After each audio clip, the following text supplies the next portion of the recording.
ಶಾಮನೂರು ಶಿವಶಂಕರಪ್ಪನವರು ಸಹಾಯ ಹಸ್ತ ಬಹಳ ಇತ್ತು.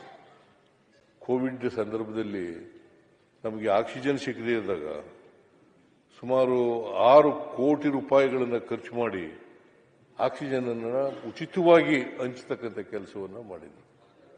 ಅಂತಹ ಒಬ್ಬ ಅಪರೂಪದ ರಾಜಕಾರಣಿ ನಮ್ಮನ್ನು ಅಗಲಿದ್ದಾರೆ. ಅವರ ಆತ್ಮಕ್ಕೆ ಚಿರಶಾಂತಿ ದೊರಕಲಿ ಅಂತಕ್ಕಂಥ ಮಾತುಗಳನ್ನು ಹೇಳಿ, ಅಪಾರವಾದಂಥ ಅವರ ಕುಟುಂಬ, ಯಾಕಂದರೆ ಒಂದು ದೊಡ್ಡ ಕುಟುಂಬ, 3 ಜನ ಗಂಡು ಮಕ್ಕಳು 4 ಜನ ಹೆಣ್ಣು ಮಕ್ಕಳು ಇದ್ದಂಥ ಒಂದು ದೊಡ್ಡ ಕುಟುಂಬ. ಅವ್ರನ್ನೆಲ್ಲ ಅಗಲಿದ್ದಾರೆ. ಬಹಳ ದೊಡ್ಡ ಸಾವಿರಾರು ಲಕ್ಷಾಂತರ ಅಭಿಮಾನಿಗಳನ್ನ ಅಗಲಿದ್ದಾರೆ. ಸೊ ಅಂಥವರು ನಮ್ಮನ್ನ ಇವತ್ತು ನಮ್ಮಿಂದ ದೂರ ಆಗಿದ್ದಾರೆ. ಇವರು ಜವಳಿ ಬಹಳ ಉತ್ಕೃಷ್ಟವಾಗಿತ್ತು ದಾವಣಗೆರೆಯಲ್ಲಿ.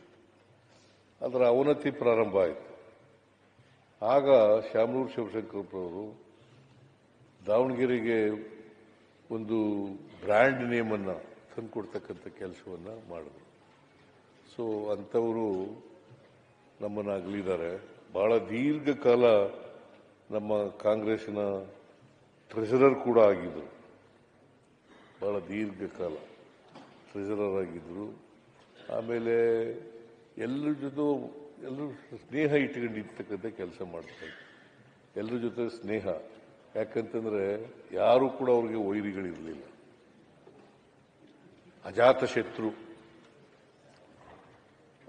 ಶತ್ರು ಅಂತ ಕರಿಬಹುದಂತ ವ್ಯಕ್ತಿ. ನಾನು ಯಾವಾಗ ದಾವಣಗೆರೆಗೆ ಹೋದ್ರೂ ಕೂಡ ಅವ್ರ ಗೆಸ್ಟ್ ಹೌಸ್ನಲ್ಲೇ ಉಳ್ಕೊತಿದ್ದರು. ಆಮೇಲೆ ನನ್ನ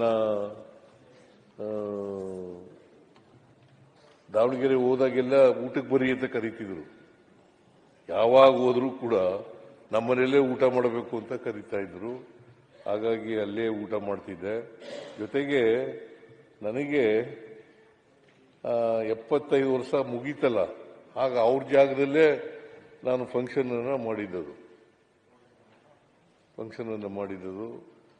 ಸೊ ಹಾಗಾಗಿ ಅದೇ ಕೊನೆ ಊಟದಬ್ಬ ನಾನು ಆಚರಣೆ ಮಾಡ್ಕೊಂಡಿದ್ದು, ಮತ್ತು ಅದೇ ಮೊದಲು ಎಲ್ಲಿವರೆಗೆ. ಯಾಕಂದ್ರೆ ನನಗೆ ಊಟದ ತಾರೀಖೆ ಗೊತ್ತಿಲ್ಲ ಕರೆಕ್ಟಾಗಿ.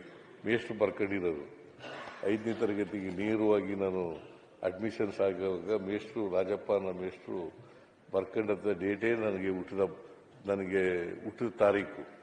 ಅದರಿಂದ ನನಗೆ ಡೇಟ್ ಆಫ್ ಬರ್ತ್, ಯಾಕಂದ್ರೆ ನಮ್ಮಮ್ಮ ನಮ್ಮಪ್ಪ ಎಲ್ಲರೂ ಕೂಡ ಹೆಬ್ಬೆಟ್ಟೊತ್ತವರು, ಅವಿದ್ಯಾವಂತರು. ಹಾಗಾಗಿ ಡೇಟ್ ಆಫ್ ಬರ್ತ್ ಬರ್ಕೊಂಡಿರಲಿಲ್ಲ. ಹಾಗಾಗಿ ಅವ್ರು ದಾವಣಗೆರೆಯಲ್ಲೇ ನಾನು ಆಯ್ಕೆ ಮಾಡಿದೆ.